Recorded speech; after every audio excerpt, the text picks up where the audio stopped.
सड़क सड़क साधु ही साधु हैं, कहीं भी जाएं और दर्शन कर ले।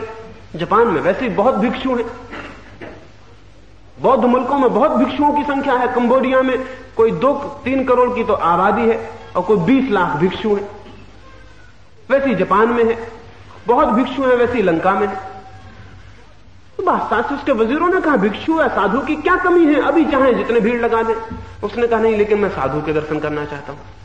उन्होंने कहा कि लेकिन साधु के दर्शन का क्या अर्थ है, सड़क पर आ जाएं साधु ही साधु हैं। उसने कहा अगर यही साधु होते तो मैं तुमसे साधु के दर्शन के लिए नहीं कहता। ये सब मुझे अभिनय करते हुए लोग मालूम पड़ते हैं। एक खास ढंग के कपड़े पहन लेने से, खास ढंग का सिर घुटा लेने से, खास ढंग का झोला लटका लेने से कोई साधु कैसे हो सकता है। ये सब मुझे बड़े इमेच्योर, बड़े बचकाने लोग मालूम पड़ते हैं। इनके भीतर अभिनय की वृत्ति है। ये सारे के सारे एक्टर्स तो हो सकते हैं, लेकिन ये साधु कैसे हो सकते हैं। आप देखें जरा साधुओं को, कोई एक विशेष ढंग का टीका लगाया है, कोई एक विशेष ढंग के कपड़े पहने हुए है, कोई कुछ किए हुए, कोई कुछ, और फिर उनके पीछे चलने वाले भी ठीक वैसे ही किए हुए हैं। ये सब कितना बचकाना, कितना चाइल्डिश, कितना इमेच्योर, कितना अप्रौढ़ मालूम होता है। कोई विचारशील, विवेकशील व्यक्ति ऐसा अभिनय कर सकता है। गांधी के पास एक सन्यासी ने आके कहा कि मैं कुछ सेवा करना चाहता हूं। गांधी ने उसे नीचे से ऊपर तक देखा और कहा, इसके पहले कि तुम सेवा करो ये गैरिक वस्त्र छोड़ दो। उसने कहा क्यों, इनसे क्या बाधा है। उन्होंने कहा कि ये वस्त्र तुम पहने हो, ये इसी बात के सबूत हैं कि तुम लोगों से चाहते हो कि वे तुम्हें सन्यासी समझे, अन्यथा और कोई कारण नहीं इन वस्त्रों का। तुम सन्यासी हो तो किसी भी वस्त्र में हो सकते हो, लेकिन लोग तुम्हें किसी भी वस्त्र में सन्यासी नहीं समझेंगे, इसी वस्त्र में समझेंगे। तुम चाहते हो कि लोग समझें कि तुम सन्यासी हो, और जो चाहता है कि लोग समझें सन्यासी है, वो आदमी सन्यासी नहीं है। कि लोगों की चाह से उसका क्या संबंध। तो उस राजा ने कहा मैं साधु को मिलना चाहता हूं। वजीरों ने बहुत खोज की कि कोई साधु है। बहुत मुश्किल से पता चला कि गांव के बाहर एक झोपड़े में एक आदमी रहता है, कुछ लोग कहते हैं वो साधु है। राजा वहां गया, वो सुबह सुबह पहुंचा, सोचा साधु ब्रह्म मुहूर्त में उठाता होगा, तो वो गया।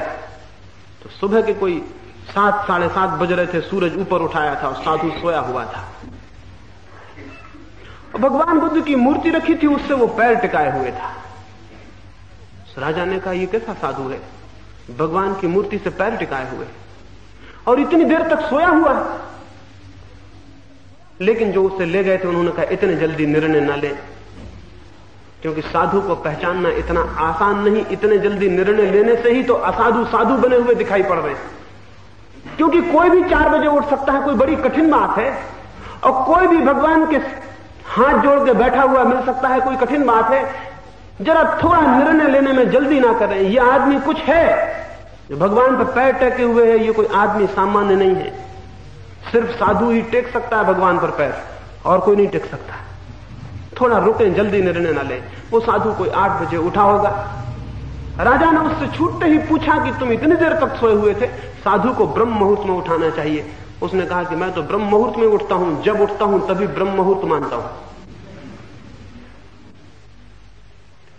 जब परमात्मा उठा देता है उठाता हूं, जब परमात्मा सुला देता है तो सो जाता हूं। ना अपनी तरफ से सोता हूं, ना अपनी तरफ से उठता हूं।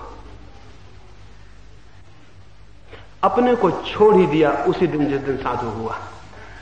अपने को छोड़ दिया उसी दिन।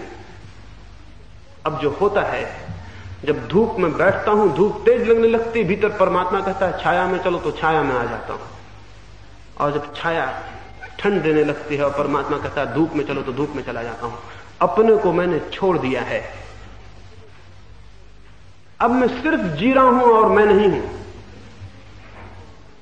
तो जब नींद खुलती है उठाता हूं, जब भूख लगती है तो खाना मांग लाता हूं। राजा ने कहा हैरान, तुम्हारा कोई विधि विधान नहीं है, कोई व्यवस्था नहीं है। उसने कहा बस कोई विधि विधान नहीं है। जिसने परमात्मा के हाथ में अपने को छोड़ा उसका कोई विधि विधान नहीं होता। सब विधि विधान अहंकार से पैदा होते हैं।